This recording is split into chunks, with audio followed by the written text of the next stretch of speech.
إن الحمد لله نحمده ونستعينه ونستغفره ونعوذ بالله من شرور أنفسنا وسيئات أعمالنا من يهده الله فلا مضل له ومن يضلل فلا هادي له وأشهد أن لا إله إلا الله وحده لا شريك له وأشهد أن نبينا محمد وعلى آله وأصحابه أجمعين يا أيها الذين آمنوا اتقوا الله حق تقاته ولا تموتن إلا وأنتم مسلمون. Aziz ve muhterem Müslümanlar, özümə və sizə uca olan Allah'tan ona yaraşar şəkildə qorxmağı tövsiyə edirəm. Yaşadığımız dönemdə hər keçən gün fitnələr daha da çoxalmaqdadır. Şübhələr isə yayılmaqdadır. Batil haq donu geyindirilərək hər tərəfdə zahir olmaqda, haqq isə bir yollarla örtülməkdədir. Ağıllı insanlar belə haqqın harda olduğunu seçə bilməz bir vəziyyətə gəlmişdir.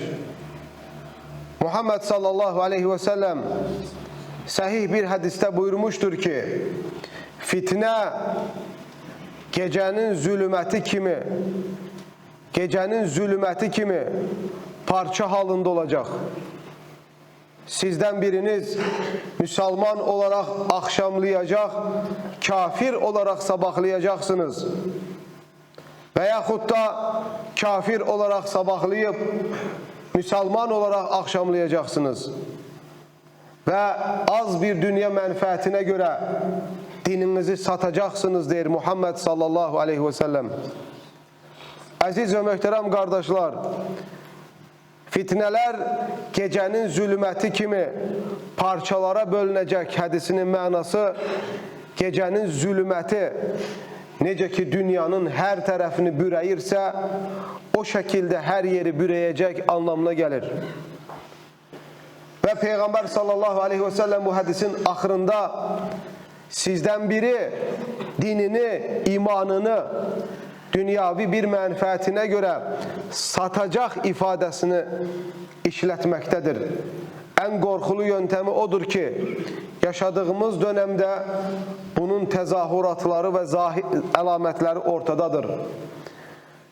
Aziz ve muhterem kardeşler, elm əhli deyir ki, fitne 4 yöntemden insana hücum eləyir. Eğer bir Müslüman fitneye düşmek istemirse, fitnenin geldiği yerleri, fitnenin geldiği kapıları ve aynaları, habelə nöqtələri bilməlidir. Birincisi, fitnelerin hücum nöqtəsi şəhvətdir möhtərəm qardaşlar. İnsanların birçokları şəhvət kapısından fitneye düşməkdədir.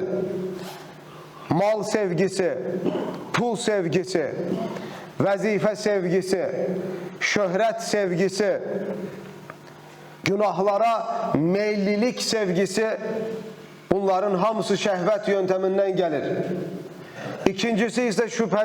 İkincisi ise şüphelerden insanlar fitneye düşürler.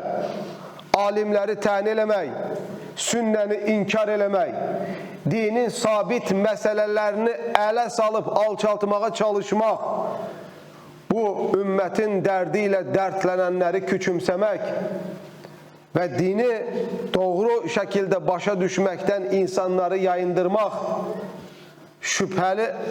şüphe kapısından yayılmaktadır. Üçüncü fitne kapısı medyadır möhtərəm kardeşler.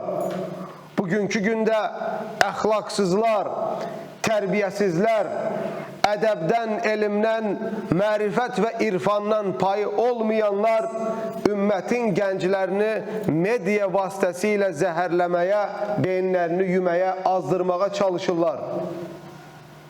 Ve çok değersiz insanlar şöhrete karışarken değerli insanlar ise izleri itirilip, məhv olup gözden salınıp çıkıp gedir. Fitnenin 4. kapısı ise aziz ve muhterem kardeşler, Belki de bu en tehlikeli fitnenin insanlara giriş noktalarından biridir. Neyinki şehvet, neyinki şüphe, neyinki medya, siyaset taraftan fitnenin dahil olması, siyasi partiler, muhalefetler ve buna benzerler öz amaclarına ulaşmaları için Müslümanların arasında nifak salmaları, fitne törətmələri, birbirlerine düşman etmeleri ve insanları sabitlikten yayındırmalarıdır.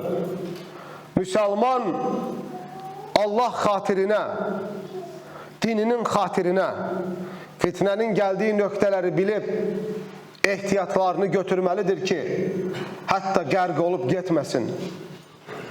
Aziz ve möhtərəm Müslümanlar, eğer bu fitnelerden hansı yöntemden olursa olsun korunmak istəyiriksə bilmemiz lazımdır. Bunun korunmak yolu 5 yöntemle, 5 yolla mümkündür. Eğer 5 şeyi hayatımıza dahil ederiksə, eğer bu 5 şeyi hayatımızda düzenleyeriksə, emin olun rahatlıkla Allah Teala sizi bu fitnelerden koruyacak. Harda istirsiniz olun, hansı zamanda istirsiniz olun, hansı mekanda istirsiniz olun. Ona göre size bir kardeş tövsiyesi. Bu söyleyeceğim 5 şeyi bir yazın, bir deftere götürün yazın, en yakın olduğunuz yerlerden asın. Hatta gün ərzində özünüzü hesaba çekerek fitneden özünüzü korumuş olasınız. Birincisi, fitneden korunmağın en birinci yolu Allah Teala'ya dönmek, imanda ve İslam'da sabit kadem olmaya çalışmak.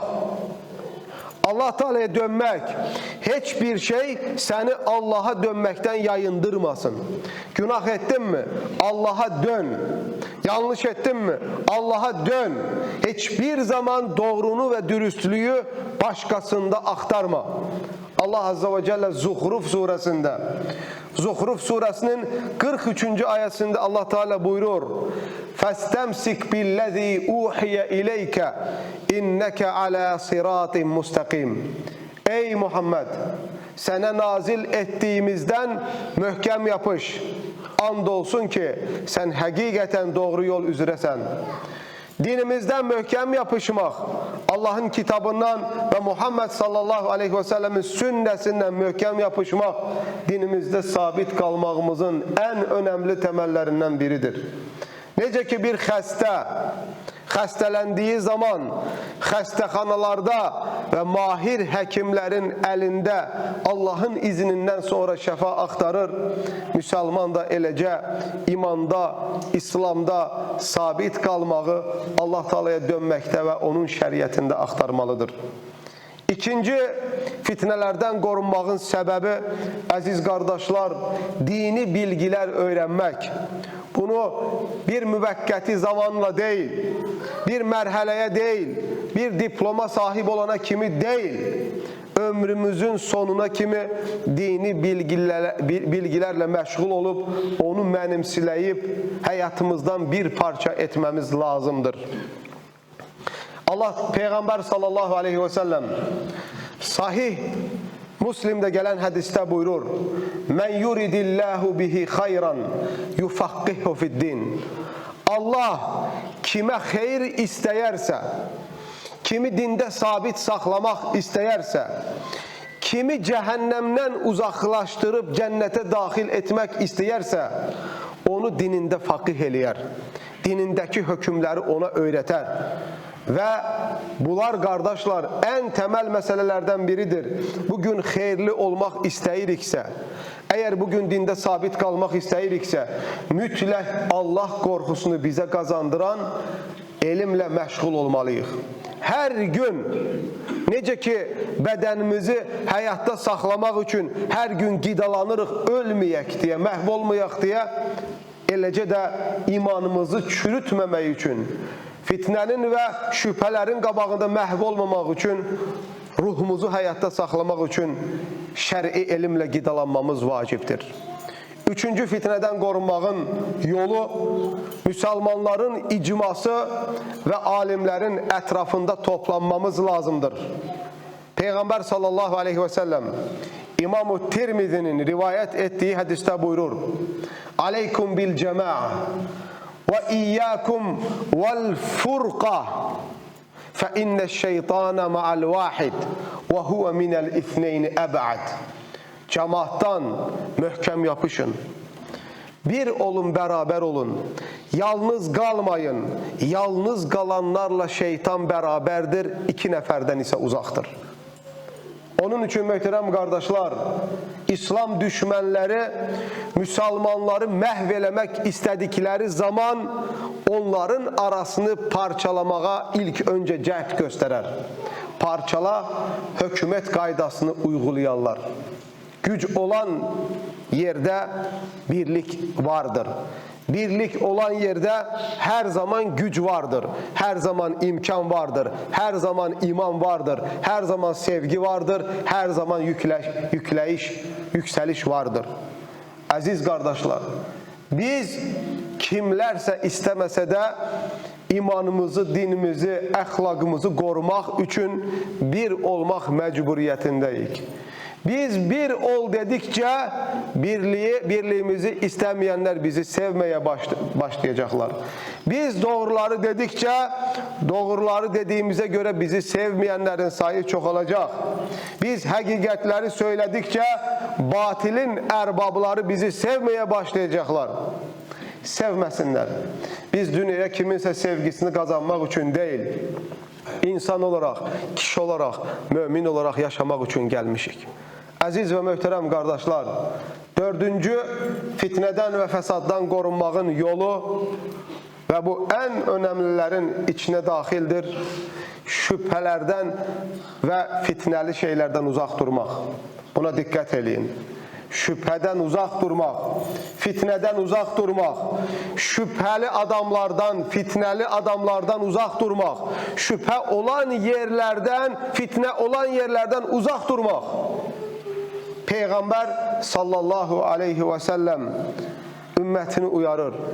Buyurur ki, kim fitneye boylanarsa, bakın, fitneye boylanarsa fitne onu özüne çeker. Siz demeyin ki, mən rüşdə çatmışam, həddi bulğa çatmışam, artıq yetişmişəm, artıq mən bilgiliyəm, elmliyəm və s. kimi. Allah Teala qəlbə qapı qoymayıb. Bəzən insanlar özünə güvəndikləri zaman məhv olurlar qardaşlar.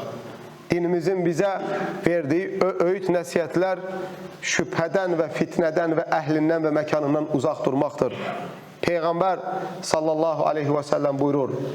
فَمَنِ اتَّقَ الشُّبُهَاتِ فَقَدْ اسْتَبْرَأَ لِد۪ينِهِ وَاِرْضِهِ Sahih Müslim'de gelir hadis. Kim şüpheden uzak durarsa dinini ve irzini korumuş olar.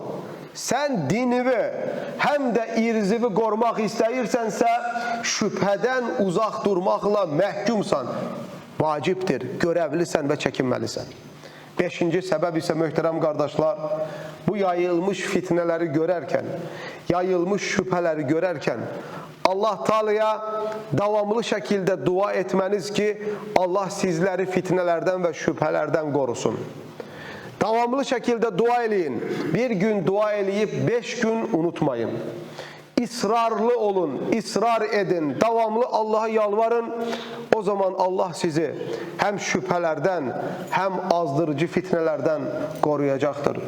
Ümmetin en hayırlısı, Allah tarafından elçi olarak gönderilen Muhammed sallallahu aleyhi ve sellem, Ayşe radıyallahu anh'ın rivayet ettiği sahih hadiste buyurur.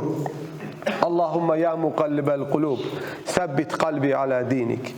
Ey qəlbləri çevirən Rabbim, mənim qəlbimi dinində sabit eylə.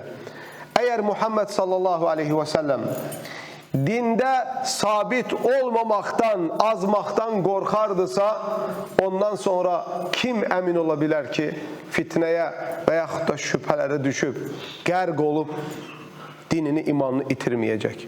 Necə ki, təfsir alimləri İbrahim aleyhissalamın İbrahim surəsində keçən bu ayənin şərhində buyururlar. Rabbi cunubni və bəniyyə ən nə'budəl asnam. İbrahim Peyğəmbər belə dua etdi.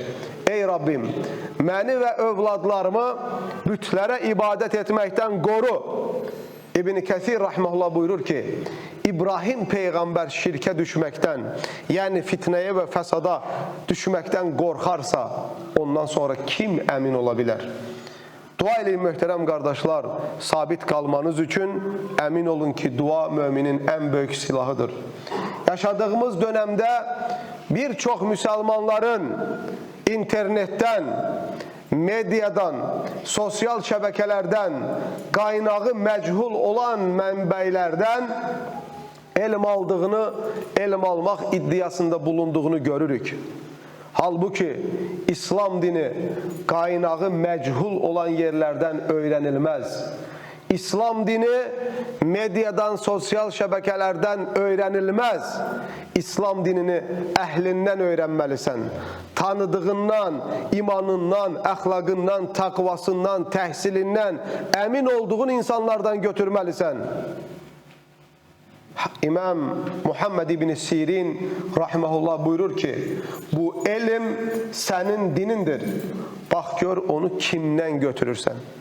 Bugün bir çox zəlalət firqələrinin peyda olmasının əsas səbəbi dinlərini sosial mediadan, internetdən və qaynağı məchul olan yerlərdən götürmələridir. Allah cümləmizi fitnədən və şübhələrdən qorusun. Cümləmizi İslam dinində sabit qədəm eyləsin. Bilmədiklərimizi öyrətsin, bildiklərimizə əməl etməyi nəsib eyləsin. Və sallallahu və səlləm. Və əstəğfirullahal azim li və ləkum və lisa'il muslimin min kulli zəmb. Fəstəğfiruhu innehu huvəl ğafurur rahim.